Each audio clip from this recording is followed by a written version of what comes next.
All right, guys, so I'm working on some carburetors here from ATC 125M or TRX 125. These, I believe, are two original Kian carbs that I have. When I got the three-wheeler, ATC 125M, I'll show you at the end of the video. It has a Chinese carb on it. It just runs like crap. I can't get it to rev out. Even the air mixture screw is super loose in the housing. So if you guys can, I know they're hard to come by, but you can see like this one, the ears are broken off here. This one seems to be all right. So I'll probably use this housing and then, piece together parts from both of them. All right, we went to the chest cam, guys. You guys know I only bust this out for special occasions. I'm gonna start with this guy. Basically, I'm gonna do it all by hand. Just trying to show you guys the easiest way to do it. You can do all of this with hand tools. You don't need anything fancy. Got some of these like little pipe cleaners here. I guess these are all for my torches and whatnot, but they work great for this. These guys are all metal, so I try to be careful if I have to use them because I don't want to gouge the inside of the jets. I'll try to do it all with the ones I just showed you with the little bristle brushes. But sometimes they're so clogged you have to get the solid wire ones in there. All right, so let's see what we got here. I'm going to pull this apart. And, all right, not too dirty. Actually pretty pleasantly surprised. All right, put that one down. Even the gasket looks pretty good. Unfortunately, this one, the housing is cracked. I've never tried to solder these. I know it's like a pot metal, but might be able to do it if I was stuck. Probably going to go with this bottom because of this housing being in good shape. But see what this one looks like. I pull that apart. Basically cannibalizing two. And then I also have this bag of TRX 125 jets. And I have another one of these gas valves here. So between all this crap, I'm going to get one working carb. Alright. I always want a nice, clean, surface to work on. I like using this little pan. I've had this thing for years. It's an old cooking sheet, Alright.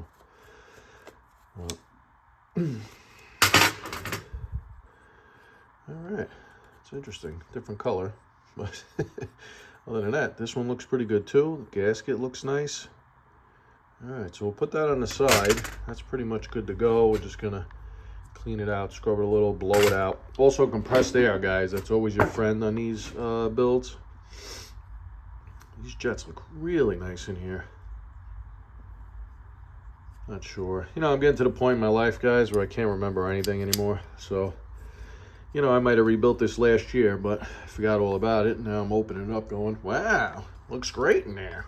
Yeah, because you did it, you idiot. All right, I'm trying to keep these two carbs separate here, guys.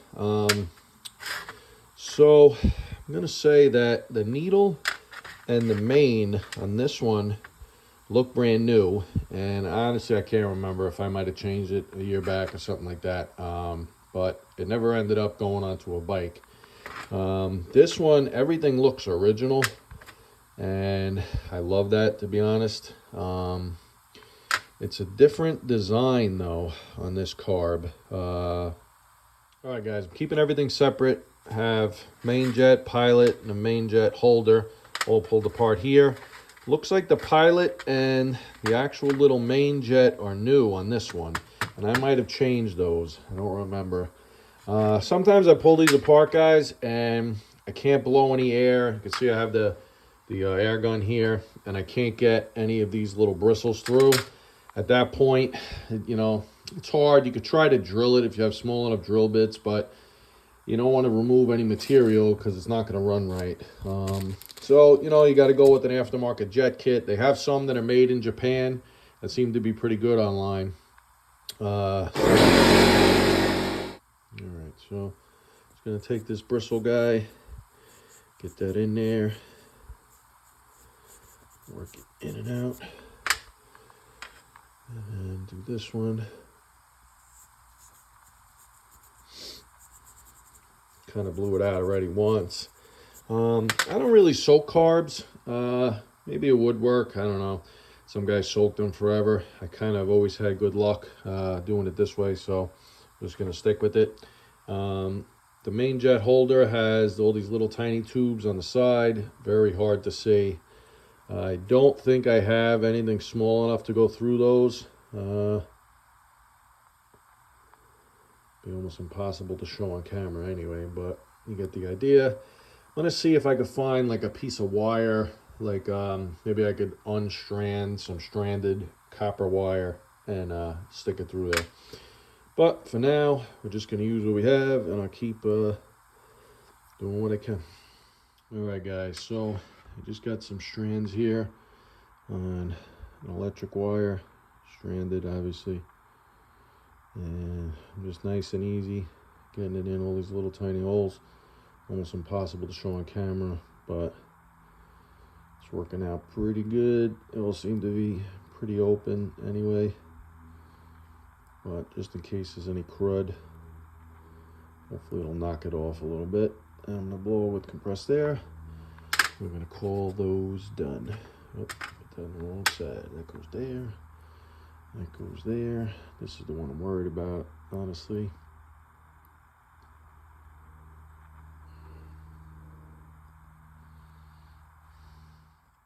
All right, got the float pulled out. Just gonna go down in here. You could see, guys, that this carb started, you know, the aluminum has started to sort of like oxidize. I'm just gonna clean it up the best I can. You can see all the powder coming off.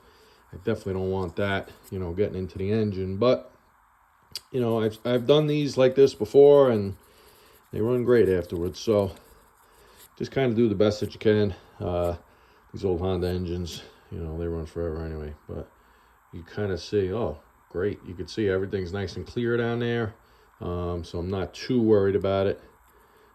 Just going to get as much crud out as I can. All right, so we got an interesting problem on this one. The old slide is broken off in there. What I like to do is just take a flathead and just get down under the edge of it. Hold on one second. All right, we're back. So revise that a little. I'm just gonna spray both sides of the slide like that. Could try to, you know, pull that at some point, but I've had pretty good luck with the screwdriver in the past, I should say. Just get it in there and kind of pry it. You can see it moved already, but not enough. You see that side's a little closer.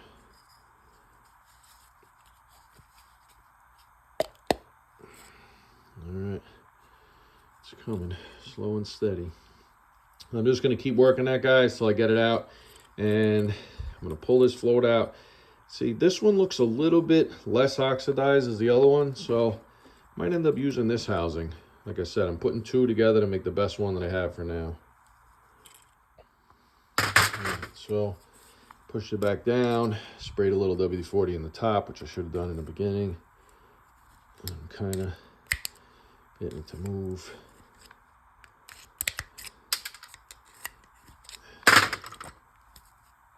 All right, guys, clean that up, and it's like brand new.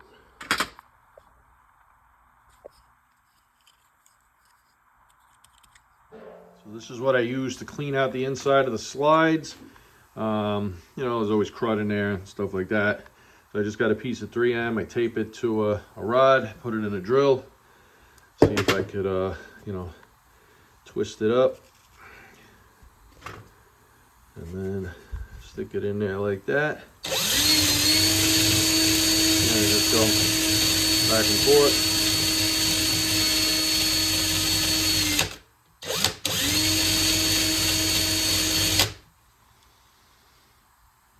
See that? Nice and shiny. That's annoying. And then, let's see if we could do this on camera. Beautiful.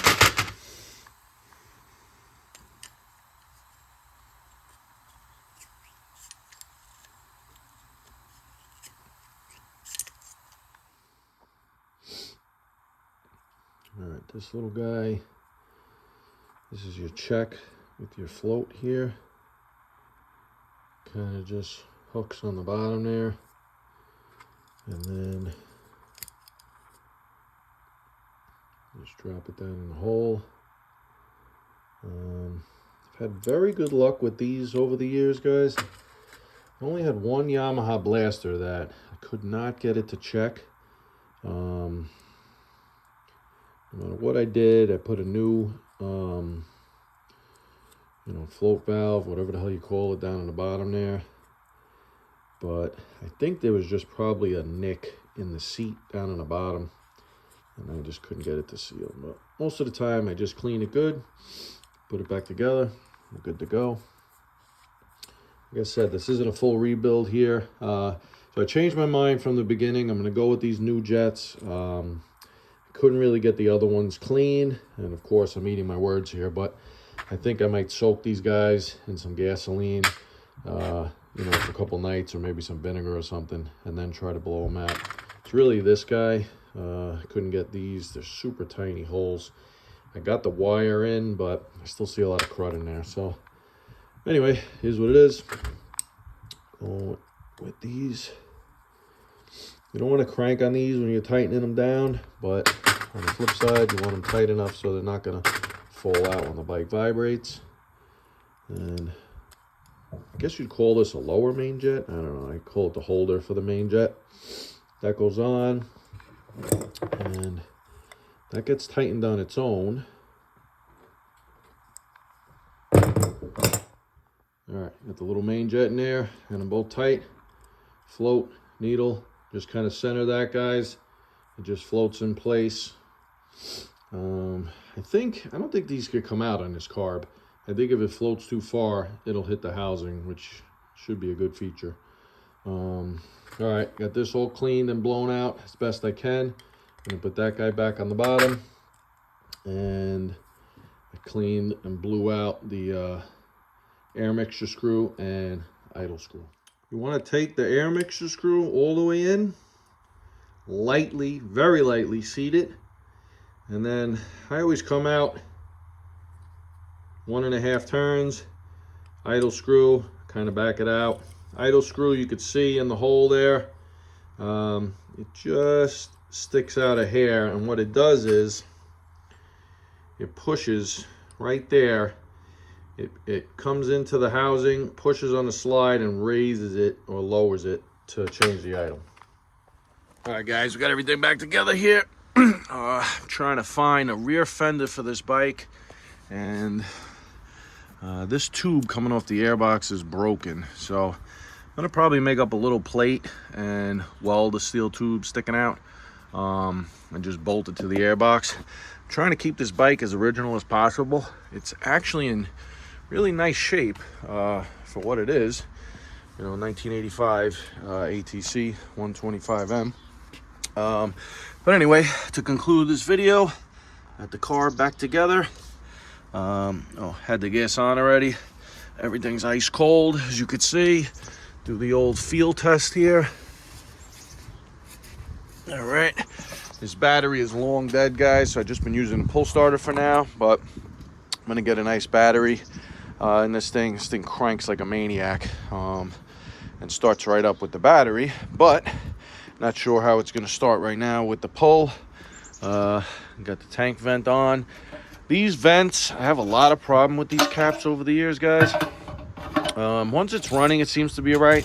So a lot of times I'll just pull it off, let it get some air in there, and then put it back on.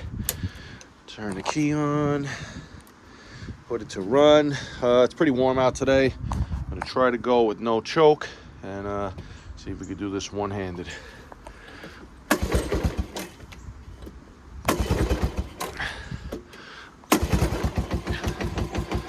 Whoa, come on. Oh, all right.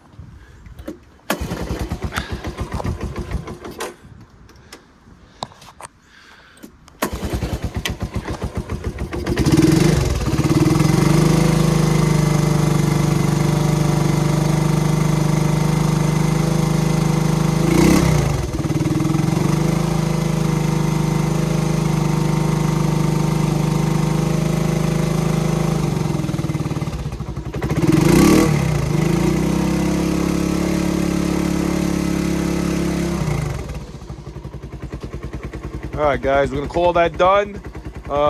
Before I pulled this carb apart, I could only get it to idle. I couldn't rev it up at all. Idle's a little bit low. I could adjust that just a hair, but